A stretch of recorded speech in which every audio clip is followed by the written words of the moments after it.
Tenemos en este domingo del cuarto del tiempo de Adviento, como primera lectura, el segundo libro de Samuel.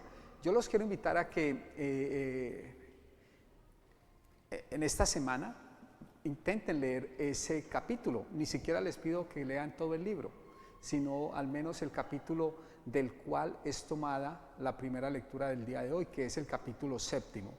Si ustedes se dan cuenta y pueden revisar luego, es tomado el capítulo 7, pero no se toman los versículos totalmente hasta el 16, sino que desde el 1 al 5, luego del 8b al 12, luego del 14a al 16. Hay ciertos versículos entonces que no aparecen, y todos los del 17 en adelante tampoco.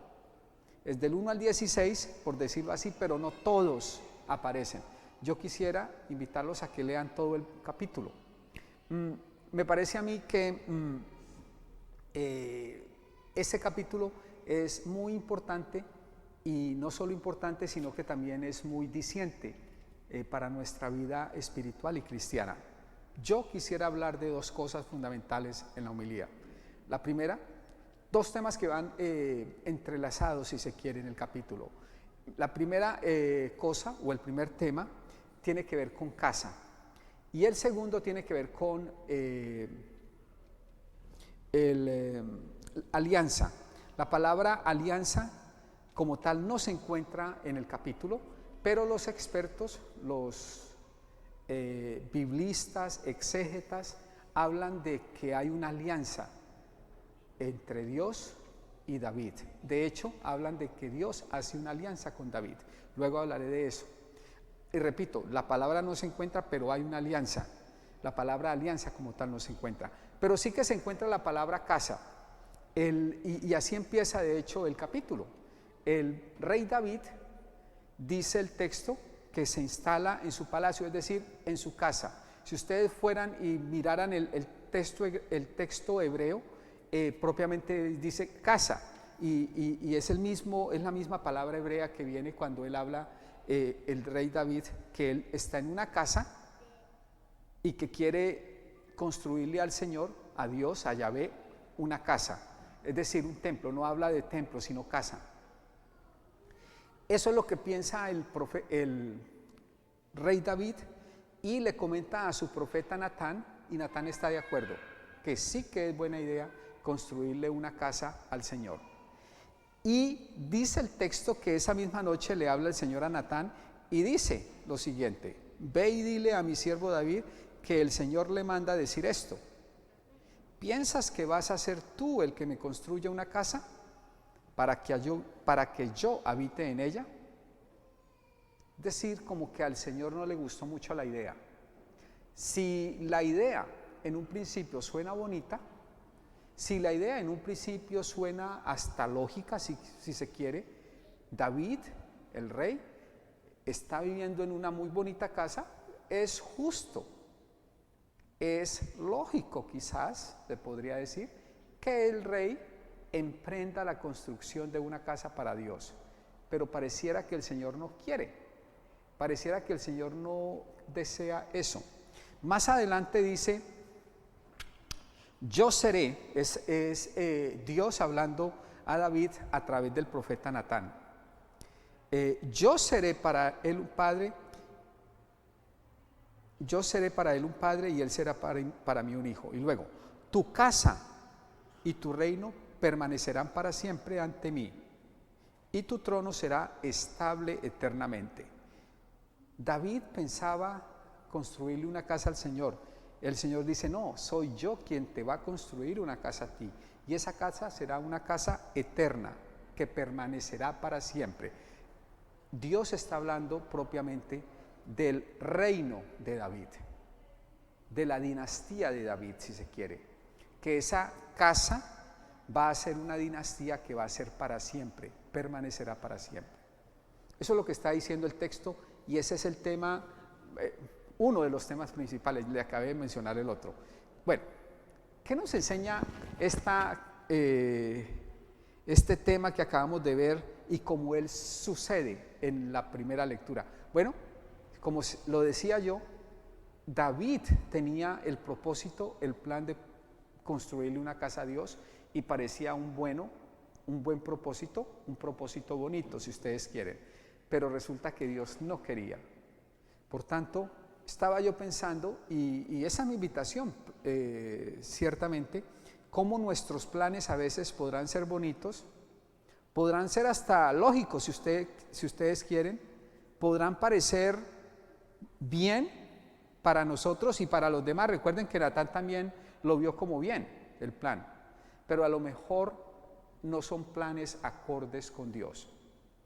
A lo mejor esos planes que nosotros hacemos no son los planes de Dios. A lo mejor Dios tiene otros planes en mente. Y entonces se hace más evidente lo que quiero yo decir, cómo es de importante intentar planear, no con la limitación de nuestra mente y de nuestro corazón, sino con la expansión y extensión de la mente de Dios y del corazón de Dios, si se quiere. Los planes del ser humano siempre serán limitados, y por más bonitos y buenos que ellos sean, no dejarán de ser planes humanos.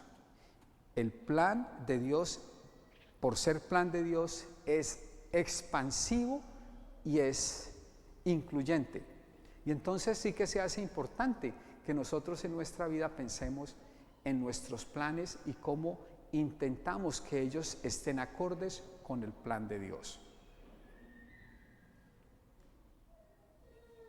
En ocasiones planeamos basados en nuestra limitación egocéntrica, si ustedes quieren.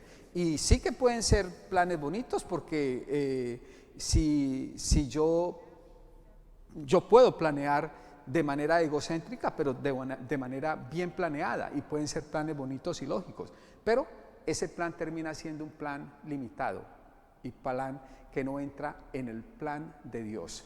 Y entonces no estamos, como dicen algunos teólogos, entrando al drama divino, sino que nos quedamos nada más y puramente en el drama egocéntrico y en el drama del yo, en el drama ego, en el drama mío.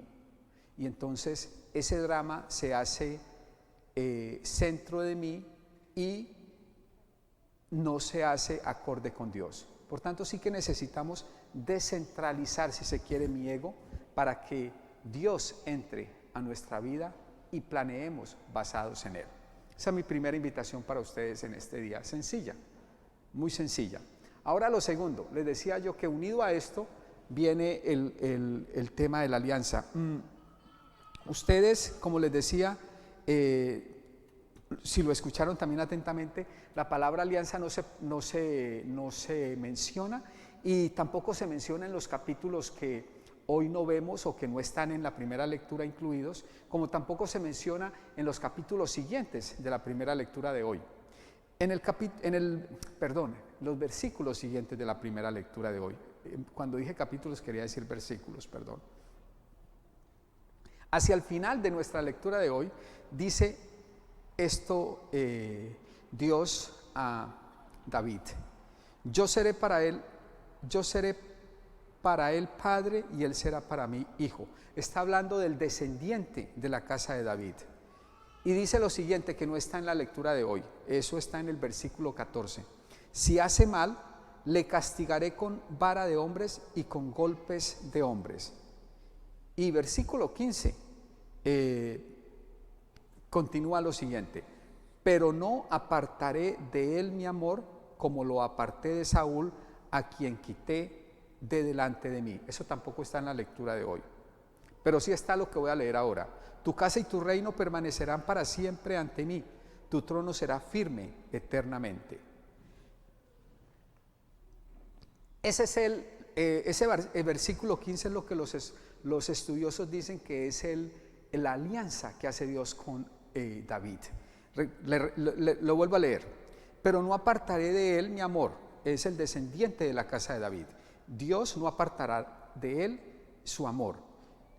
¿Cómo lo apartó de Saúl, a quien quité delante de mí? Dice Dios. ¿Sí recuerdan quién era Saúl?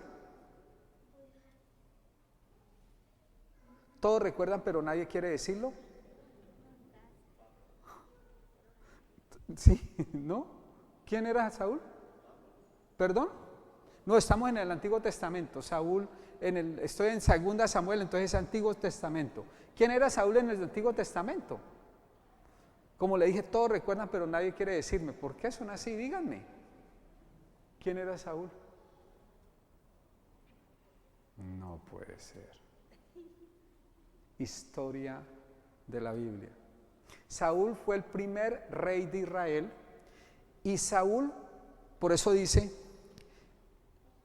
no apartaré de él mi amor, es decir, del descendiente de la casa de David, como lo aparté de Saúl, a quien quité de delante de mí. Saúl era el rey y David fue el que continuó siendo rey de Israel después de Saúl.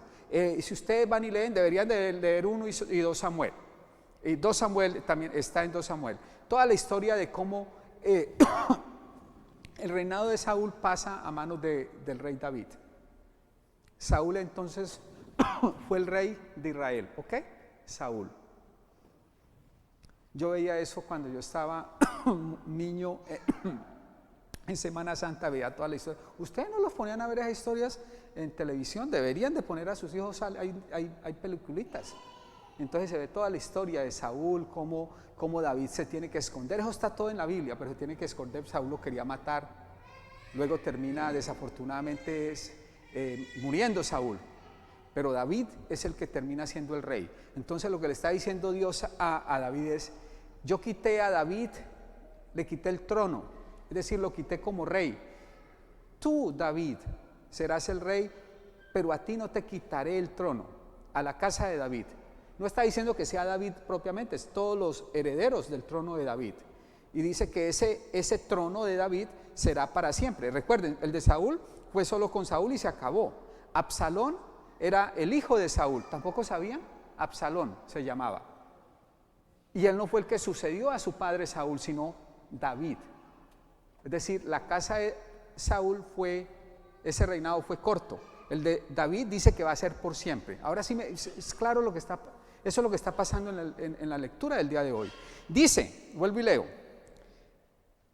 versículo 15, pero no apartaré de él mi amor como lo aparté de Saúl. Pero ¿qué le está diciendo? Si hace mal, mira el Señor cómo es de benevolente y de misericordioso. Si hace mal, cualquiera heredero de la casa de David hace mal, le castigaré con vara de hombres y con golpes de hombres. Es decir, sí, le vas a dar un castigo, pero no le va a quitar el trono. Entonces, la promesa va a ser para siempre. Nada ni nadie le puede quitar el trono a David. ¿Es claro? Muy bien. Una cosa, en el versículo 15 lo que dice, no apartaré de él mi amor, la palabra hebrea es Hesed. Si no se acuerdan, pues ni modo, pero Hesed con H, Hesed, así se translitera, Hesed. Le está diciendo, yo no apartaré de ti mi Hesed. En algunas ocasiones se traduce como amor, pero también se puede traducir como misericordia, se puede traducir como amor eterno, si ustedes quieren, se puede traducir de muchas maneras. No apartaré de ti mi Hesed. Una cosa interesante, el libro 2 de Samuel terminó de editarse después del exilio del pueblo de Israel en Babilonia. Y si ustedes saben un poquito de historia, solo un poquito, lo que no recuerdo ahora es Abimadel, me parece que fue el último rey de la dinastía de David. Ese Abimadel, puedo estarme equivocado, ahorita no recuerdo bien el nombre, fue deportado a Babilonia y allí pareció que se acabó la dinastía. Cuando está la última edición, es decir, cuando se termina de escribir el libro 2 de Samuel, fue después del exilio y ya parecía que en la casa de David ya no había reinado más. Por 400 años reinó en Israel, 400 años. pero después del exilio de Israel parecía que llegó a su fin con el último rey que fue deportado a Babilonia. ¿Soy claro? Por tanto, el editor del libro 2 de Samuel, cuando escribió esto y cuando estuvo pensando en lo que yo les estoy diciendo, no veía ningún rey heredero de David. ¿No les parece interesante? Aún sin verlo, aún sin tener las pruebas materiales e históricas, ya no había rey de David, ya no había ningún descendiente de David como rey. El reino estaba dividido en dos, un día de estos quizás hablamos de eso, en el norte y en el sur, y ya no había reino de David. David unificó Israel. Eso ustedes también lo sabían, sino que no me quieren decir, yo sé. Unificó Israel. Después del exilio se divide el reino, y está el reino del norte y el reino del sur. Ya se había acabado David, su casa, si se quiere. Y el escritor sagrado está diciendo, aunque eso está pasando, que hay una promesa de Dios y que Dios la va a cumplir, que el Gesed de Dios, el amor de Dios, va a estar ahí. Pero él no lo estaba viendo, ¿sí soy claro? No lo estaba viendo. Tengan eso en mente. Y ahora voy para el Salmo responsorial, que yo los invito a que lo lean también, el Salmo 88 o también puede ser 89, depende. Búsquenlo. Dicen los exégetas, los expertos de la Sagrada Escritura, que es una aplicación poética del texto que acabamos de escuchar. Y fue también escrito antes del exilio, según dicen, o en momentos de que el pueblo no sentía el Gesed de Dios, o no lo veía. No veía por ningún lado los signos del Gesed de Dios. Y mire lo que dice, como empieza el Salmo de hoy. Esto es el versículo 2 y 3, lo que voy a leer yo. Proclamaré sin cesar la misericordia del Señor y daré a conocer que su fidelidad es eterna.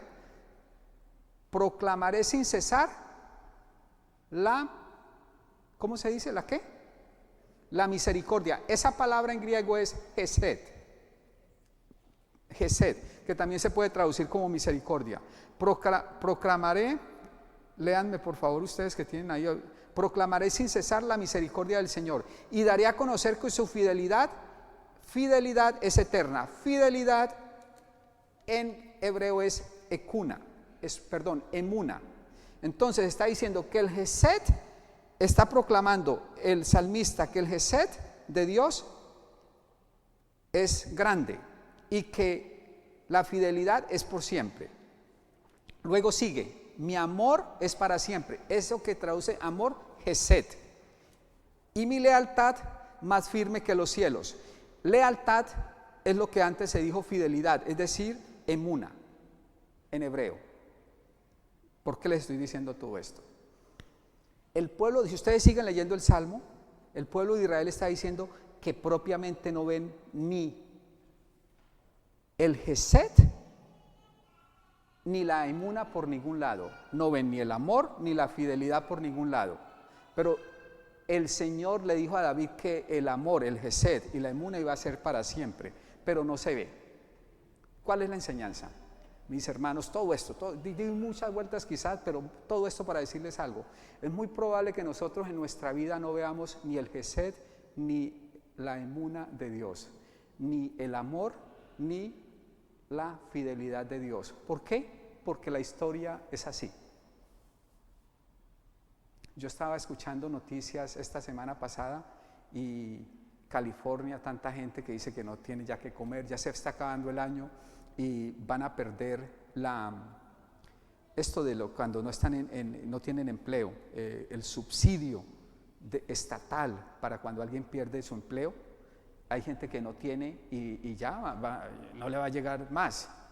En estos momentos, quien esté en esa situación o situaciones similares podrá decir: Señor, ¿dónde está tu Gesed? Es decir, tu amor. Señor, ¿dónde está tu emuna? Es decir, tu fidelidad. Yo no la veo, ¿sí o no?